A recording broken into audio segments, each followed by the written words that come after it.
like I said, crafty. These guys are crafty. These old guys. They'll do things and act like, why you don't fight? I'm like, I'm chopping your legs up. I'm jabbing you. Why aren't you bringing the fight? I mean, you guys know me. I'm never in a boring fight. That's not my style. You see me even tonight, I overcame adversity. You see me overcome adversity again. I mean, before, and then the Gaston fight. You've seen when the going gets tough, when someone actually brings the fight, when someone actually comes after you with different looks, different techniques, not just one look, and that's just like a wooden dummy, a wooden kung fu dummy, just standing there. You know, you see Robert Whittaker, who actually blitzed, attacked, you know? I need people to try and take this shit off me. Keep trying. So he was in here and he said, he put the blame on you and said, of course he did. You were running, you didn't engage, he wanted to put on a war, a battle for the fans, and you simply were a track star running around. How do you address him saying that? What else is he gonna say? How he's gonna sleep at night? I mean, he lost his last chance at gold. Even in the 5th round, come on, you attack. I've used the Gaston fight reference over and over again, but that's because, I really showed out in that 5th round because I knew I wanted that belt. I wanted it more. Show me you want the belt. That belt was up for grabs, and I went to grab it, and I grabbed it. So show me you want the belt. Don't just roll up and then, do the bachata, the merengue, and then, come fight, boy, come fight. Let's just shoot. I'm like, these are veteran moves. I think one of his tactics is trying to bore you. He's done it with a lot of guys who'll just stand there and bore you, and then you're just expecting something, and you lose concentration for half a second or a second, and then he catches you. That's probably his only hope for this fight. I think that was his thing. But yeah, I don't know. That was really bizarre, and it's not my kind of fight. But like I said, check my resume. If you haven't seen me fight before, check my resume and see how I really fuck these dudes up. Clearly, you're still a star on the rise. And Daniel was in here earlier, and he said, man, in hindsight, maybe we shouldn't have made this fight. Maybe we should have waited for Costa to get healthy and made that fight. Sitting here now, do you feel like, maybe this really wasn't the fight to make? No, everything happens the way it's supposed to happen. But I'm looking forward to that fight now more than ever, because I actually get a guy that's gonna not stand there and do like the 52 blocks at me. He's actually gonna come forward, have pressure, and get hit by me a lot. Yeah.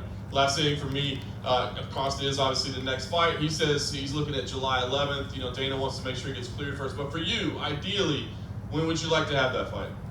That sounds good to me. July is my birthday month, and we're in March, April, May, June. Yeah, I can do that. Izzy, congratulations on the win. What's up, Kevin? Costa made a comment. He was kind of ripping you when he came in here after the fight, and he basically said you're the most shameful champion he's ever seen. And he said you just ran, you're scared, and he doesn't deserve that I talk about him. And he talked about you, and he said he'd make you cry. You think he's just trying to get his name in the headlines tonight, or he sucks at it? That's the thing. He sucks at trying to talk trash as well, and he's easily influenced. I can flick his nose, and you'll see him bark at the cage. Like, he's too emotional, and already I know how that fight's gonna go. I'm gonna sleep that guy. He's a guy that I've had a lot of kickboxing fights. His reach, his arm when he lets it down reaches his waist. I'll pick him apart. He's a guy that I'll definitely jab, pick apart, catch him, and then knock him out. That's what I was hoping Romero would be. I had certain moves timed, ready for him, but it's hard to implement them when the guy won't come at you. So yeah, and it's not the fact that I wasn't trying to attack, because eventually I decided, cool, I'm gonna attack you then. I attacked his leg, and I battered his leg. His leg is fucked, trust me. He's not gonna be walking tomorrow. If you've never taken a leg kick, you wouldn't understand. But I looked at his leg after the fight when I was talking to Joe Rogan, and I saw his leg was battered and bruised, and I already knew it was when I think in the 4th round, I could see the damage I did in the leg, so I just invested more in it. do you feel like, and this is probably applying to both of you, but if something's not working, that you have to adjust and make an adjustment and sort of change what you're doing a little bit, and the fact that you came out after that great women's fight and the crowd's all into it, and I think people kind of had the bloodlust after that fight was going on, and they want to see you guys do that. Is it incumbent upon you as the champion or him as the challenger to make an adjustment to change what's happening? I made an adjustment. I was the one that made the adjustment, because I mean it's up to both of us. But yeah, definitely up to the challenger as well. Like, I mean, if I fought the way he fought, you guys would rip me to shreds right now as a shameful champion, like Homeboy said, da da da da. But the first round, he didn't do anything. I wasn't able to get off as much as I wanted to, so I think from the second round, into the second round, the third round, I started to like use long attacks, like my leg kicks. I have long legs, so I can touch him, he can't touch me. I'd hit him with the leg kick and try and swing that left at me and miss. But yeah, it's not up to just me. I'm the champion, I'm the one with the belt, I'm the one with the gold. If you want it, come get it. And in the fifth round, like I said, when I fought Gastelum, the belt was up for grabs. It was about who wanted it more. And I wanted it more. That's why I'm the champion. I'm the champion now. If you want the belt and you know the fight's close, come get it. And he did it. Last thing for me, I know, personal lives get involved in your fight camp too. And I wonder, I know you had a little tragedy with one of your animals, and how much did that affect you? And did it, during training camp, did it have tear you down a little bit? No, not really.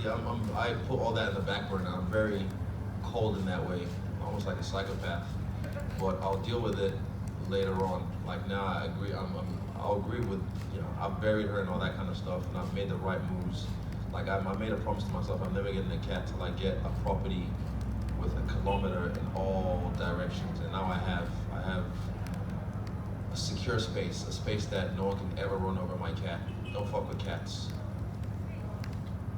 Israel, right here in the back.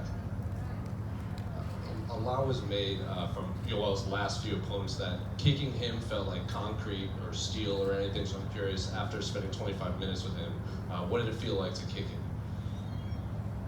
Like flesh and bone and muscle, really thick muscle, but nothing like steel. I don't know, like you guys have these metaphors. Have you ever actually kicked steel? It's fucking bullshit. It's just the media perpetrates all this shit. Oh, you steel. I said, just muscle, thick muscle. I understand what people are trying to say, but it's heavy. But nah, I kicked the bottom of the heavy bag at my gym. It's way harder than that. Way harder than him, so it was nothing to me. I kicked him initially and he checked it and he pointed like, he kind of smirked like, that hurt. I was like, I'm still gonna fucking kick you. And I still did. And I still used my right leg at him. And eventually I switched to southpaw and I used my left leg. My injury isn't from anything he did, it's from what I did, from attacking him. So, I mean, that whole shit, that narrative was steel. Put that to rest now. And then you had another entrance, not your entrance against Whitaker, you danced and performed. This one you had people coming out with you. It looked like they threw flowers up into the air. So anything you want to say on that, your entrance? That just came to me the day my cat died. I had a metamorphosis in my car that kind of just made me feel a type of way through music and just the vision I was getting. I was a vessel, so it was what I was supposed to do. I don't know if it came from my ancestors or whatever, but it was what I was supposed to do. And I think it was aesthetically pleasing. Like I said, I wanted to aesthetically please the audience. This is my first pay-per-view headliner in America. I really wanted this is not the fight I wanted. Like I said, I wanted a fight like any of my fights in the UFC. Watch any of even the Brad Tavares fight. That was my first main event in America. It was a fight night, not a pay-per-view, but Brad Tavares brought the fight. He came to fucking fight, and I sunned him 5-0. This was probably 4-1 or maybe 5-0 on some scorecards, but yeah, like, I wanted to showcase, and the entrance was part of the showcase, definitely. And then one final one. Dana White said you and Yoel had a tall task ahead of you to outperform the women before your fight. So I'm curious if you watched that fight in the back and what went through your mind watching that. I didn't really see the fight, so I caught glimpses of it. I don't really know how to score it or anything. But yeah, like I said, I came to fight. He came to merengue. Champ, right here. All right, let's take it from the top. So the first punch that he connected with at the very beginning, after he stood there for a few minutes, it looked like you were blinking your left eye a little bit. What happened there? He punched me in the face. I'm saying that and I was blinking a lot because I could see 2 Romeros. So that's what happened. He cracked it with a good one. I mean, yeah, he cracked it with a good one, but I mean, this is the guy that's supposed to put everyone down. He hit me because I was not on the outside. My foot positioning was wrong in that stance that I was at, and in the situation I was in, I came down the middle rather than from the side, from the outside. And he cracked me with his best shot early on. I ate that. I'm not proud of my chin, I've told you guys, but I can take a shot. I just don't like to brag about it because it's stupid. But then later on, you see, I read that left hand like it was nothing. Whenever it was coming at me, whoop, I was out the way. I leaned back. But yeah, he did crack me. And that was the best punch of his fight. That was it. That was his best shot of the fight, and that was it. Nothing. I'm still, I got like, what did I have, a little graze over here? Cool. Yeah, that was actually my next question, because he talked about leading up to the fight that he had the perfect game plan to knock you out. So now that the fight is over with, clearly that left hand was his game plan, and like you said, you took it and it didn't really, I mean, your face doesn't look marked up. I'm good. Stay pretty. It's the pretty ones you have to watch out for. Were you surprised he didn't try to wrestle though when that didn't work? He told me at one point, I can't remember which round, he said, I'm gonna take it down. I was like, you can try. And then that was his first takedown attempt. Then I got right back up. And then later on he tried again, and like I said, my nuts on the back of his head, and I got back up. Israel, back here. First off, big respect for you for showing your love for animals, man. I'm with you on that 100%. Appreciate it. That's my baby. Absolutely. So, question for you about Romero. This is not taking anything away from you. You're an amazing athlete and a great champion.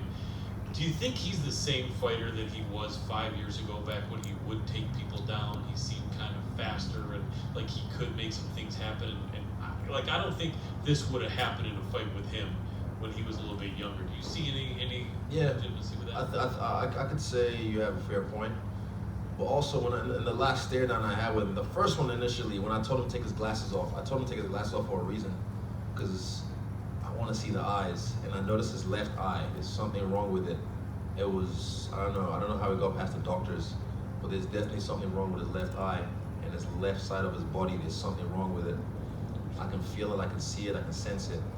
So even in the last stare down at the weigh-ins, I noticed it. So my plan was to close up his right eye, but when you're 100% defense or 98% defense, it's hard to, because when you throw a jab, when you attack, you always leave yourself open. Every time I attack, I leave myself open.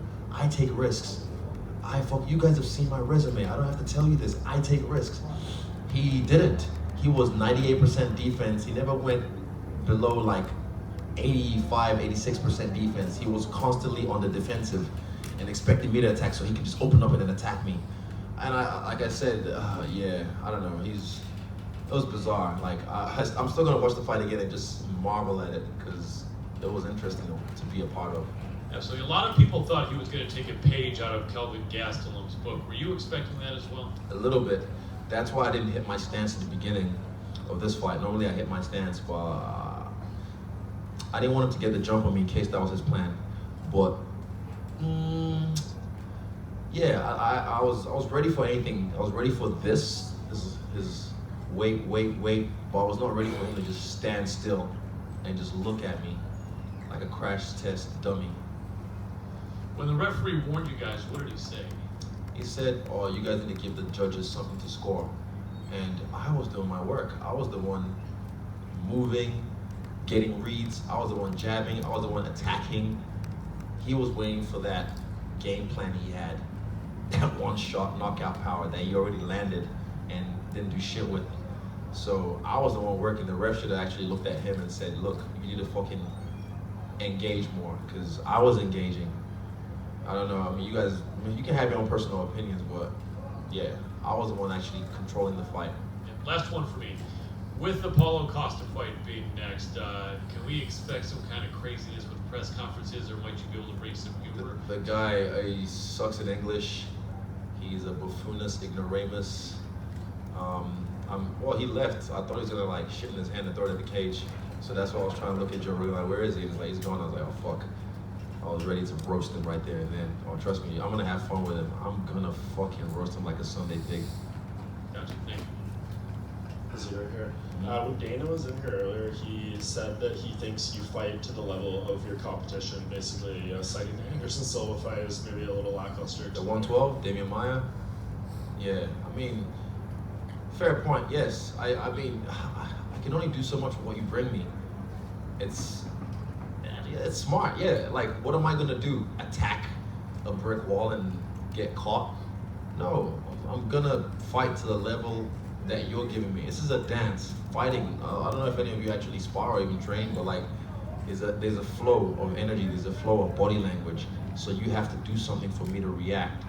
I have to read you, I have to give you. Like you saw the first 2 minutes, I was trying to pro reads and he just stood there still with his arms up, fully 100% defense, and then slowly started to like release a little bit, like 0.1%, 0.5%. It's like, what are we doing? And then he caught me when I made a mistake, and that was because I played into his game plan. Maybe I got frustrated and I thought, okay, let me attack him, and I attacked wrong. I attacked down the center line, and then I was like, oop. But I mean, thank God, didn't knock me out. I know a lot of them were hoping like that was the one, and that was him. He was hoping that was his game plan. And his fucking fat bowling ball looking coach started booing me after the fight as well. Fuck that cunt. Yeah, what was that about? I don't know. Boo! I don't know. Fuck, I don't know. He can, yeah, shove it where the sun don't shine. When Yo was in here, I actually asked about the leg kicks, and you got up and started salsa dancing.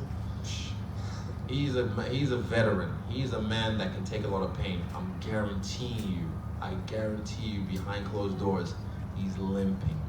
He's sore. He's icing his legs right now. I guarantee you. I'm not scared to show my emotions. I'm not scared to say what happened. But he wants to save face because he lost the fucking fight. So he wants to act like I never got hurt. He never hurt me. I hurt him bad. I'm telling you that. You can see the story. I made his leg the fucking color of the rainbow.